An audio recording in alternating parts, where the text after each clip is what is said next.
Normally, I try to come up with some stupid or witty opening to a video to lead into the points I want to talk about. But honestly, screw that. I'll just get straight to the point. Buy Astrobot. Why do I say this? Because it's just simply an awesome experience, and as someone who grew up in the 90s playing games during what is probably one of the greatest eras for platforming games, Astrobot made me feel like I was back there playing those games again, and very few games can make me feel that kind of nostalgia. Which, that's not to take away anything from other modern day platformers, because honestly, I haven't played a lot of them. The last true 3D Mario platformer I played was Super Mario Galaxy 2.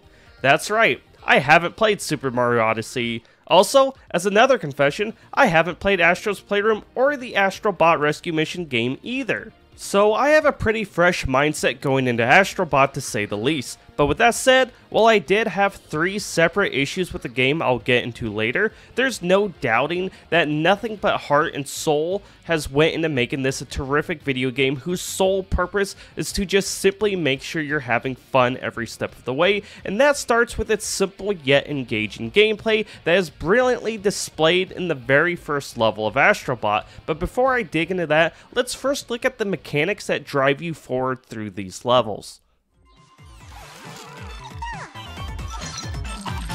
As Astrobot, your moveset consists of the basic fundamentals that make great building blocks for any 3D platformer.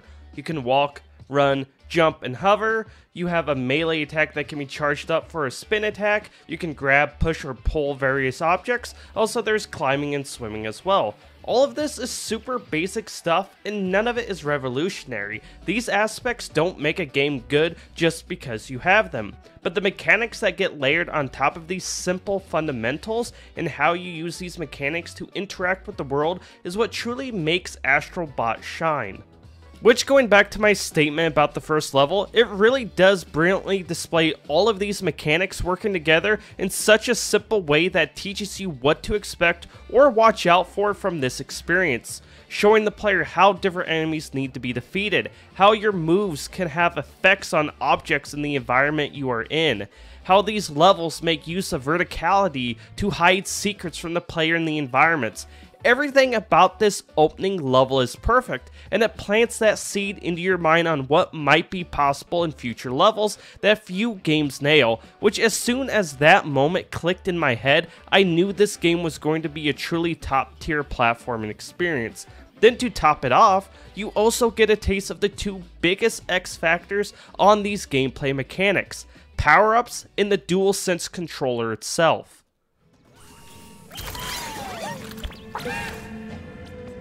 So the power-ups are easily my favorite part about Astrobot's gameplay, because they're not just there as a mechanic to spice up the experience. Entire levels and boss fights are designed around these power-ups, which led to probably my favorite moments while playing Astrobot, and where some of the best creativity was put on display from the devs. For example, there is this casino level where you get this slow-mo power-up that slows down everything around you, and the way this simple mechanic is used to make you engage with this level is incredible. From climbing dolphins, playing slot machines, to using an enemy's attack in your favor to defeat them, the uses for this power-up is endless. Then switching over to the various boss fights in the game, without getting crazy into spoiler territory, the way these different power-ups are used against the bosses in both attacking and defending is simply awesome.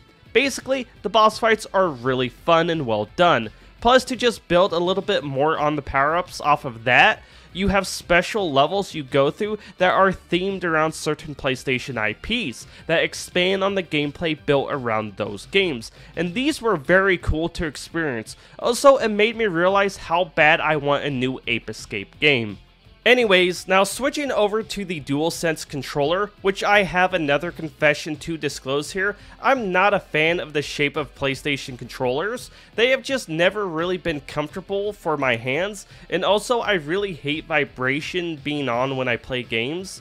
I won't get into the deep lore on why that is right now, but I know Astro's Playroom was designed to showcase the DuelSense controller features, so I figured it would be really dishonest to ignore or disable what they did with the controller for Astrobot during this review. So I turned all the controller features back on in my PlayStation settings before going into Astrobot, and I have to admit, I get why people love this so much. It really is a different experience. And while I will never like the controller shape or having vibrations on, I will not sit here and say my experience wasn't enhanced by the features of the DuelSense controller.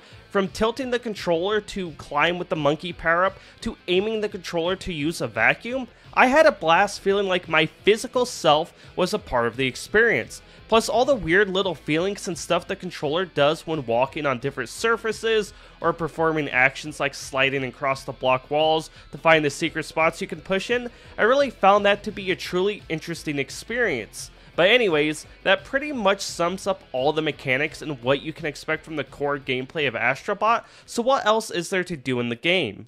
Well, like any good platformer, there are endless collectibles and secrets to find which all serve a purpose. First off, you have your most important collectibles, which are Astro's fellow robots that need saved that are scattered around the various planets you explore across the different star systems, which these little guys are hidden all over the game and act as your main progression in the game, because when you're in these star systems, you basically have a series of levels you must navigate through before fighting the boss of the system. But you also need a certain number of bots to break the lock to gain access to the boss.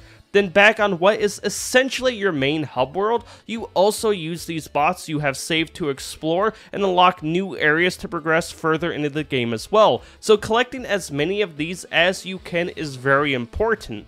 Then on top of finding these bots, you have puzzle pieces you can find that unlock new buildings in your hub world, where you can do stuff like play a gacha machine with the coins you collect to get outfits for Astro, or special collectibles for the various bots you rescue, because you see, a ton of these bots are themed around various characters that have come from games featured on Sony's PlayStation consoles over the years, and when they have these special items unlocked, and you viciously attack them like the savage you are, you get these fun little interactions that are just fun to watch.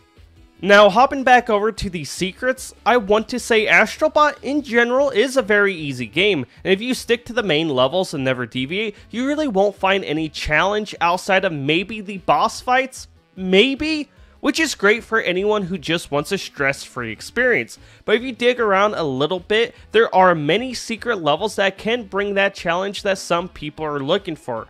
I won't say how to find these, but these levels definitely test your skill with the mechanics of Astrobot. Now, I wouldn't say these levels are like super hard by any stretch of the imagination, but they are challenging enough that you feel satisfied at the end of them, since you don't have to worry about anything like performance causing you to fail, since the game runs absolutely flawlessly.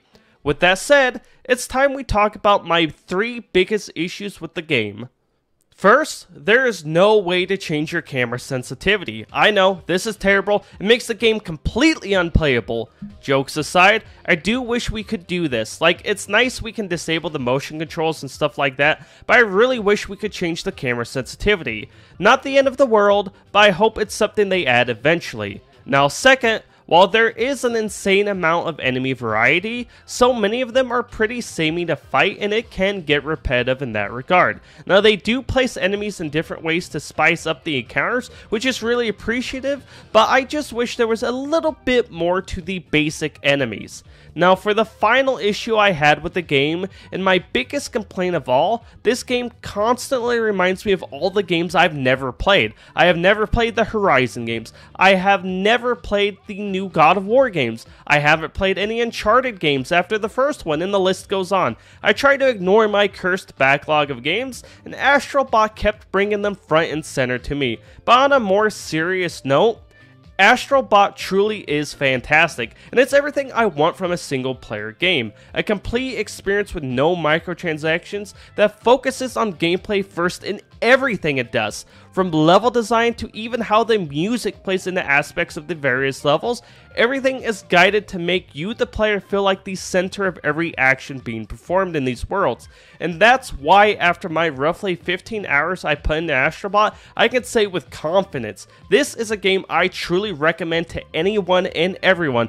Also, it actually has a water level I like. That's impressive in its own right.